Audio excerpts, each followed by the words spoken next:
अहेरी तालुक्यातील आल्लापल्लीचा सुपुत्र प्रतीक मुनेश आत्राम याने आत्मविश्वासाच्या बळावर दुचाकीने तब्बल 7,000 किलोमीटरचा प्रवास करत अवघ्या 19 दिवसांत लेह लडाख गाठत एक प्रेरणादायी कामगिरी केली आहे। या संपूर्ण प्रवासात त्याचा मित्र आयुष सुरेश मडावी राहणार लगाम यानेही खांद्याला खांदा लावून साथ दिली। लहानपणापासूनच ड्रायव्हिंगची प्रचंड आवड असलेल्या प्रतीकच्या मनात नेहमीच काहीतरी वेगळं करण्याची इच्छा होती। कोणताही मोठा गाजावाजा न करता विशेष नियोजन किंवा आर्थिक पाठबळाशिवाय त्याने अचानक हा निर्णय घेतला आणि मित्र आयुषला सोबत घेऊन थेट लेह लडाखच्या दिशेने प्रवास सुरू केला। प्रवासादरम्यान कुठेही थांबायचे, काय खायचे किंवा पुढचा रस्ता कसा असेल याचे कोणतेही ठोस नियोजन नव्हते।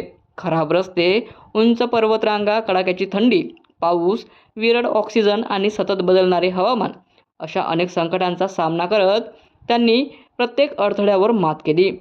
प्रत्येक कठीण प्रसंगी हार मानायची नाही, कारण सुरुवात स्वप्नासाठी केली आहे हा एकच विचार त्यांना पुढे जाण्याची प्रेरणा देत राहिला। विशेष म्हणजे संपूर्ण प्रवासादरम्यान प्रतीकने सोशल मीडियाच्या माध्यमातून आपल्या मित्रपरिवार आणि गावातील नागरिकांशी सातत्याने संपर्क ठेवला। प्रत्येक नवीन ठिकाण, डोंगररांगा, खिंडी, निसर्ग सौंदर्य आणि प्रवासातील अनुभव तो रील्स आणि व्हिडिओद्वारे शेअर करत होता। त्यामुळे गडचिरोलीतील अनेक युवक त्याच्या या साहसी प्रवासाचे दररोज साक्षीदार बनले आणि त्याला मोठ्या प्रमाणात प्रोत्साहन मिळाले।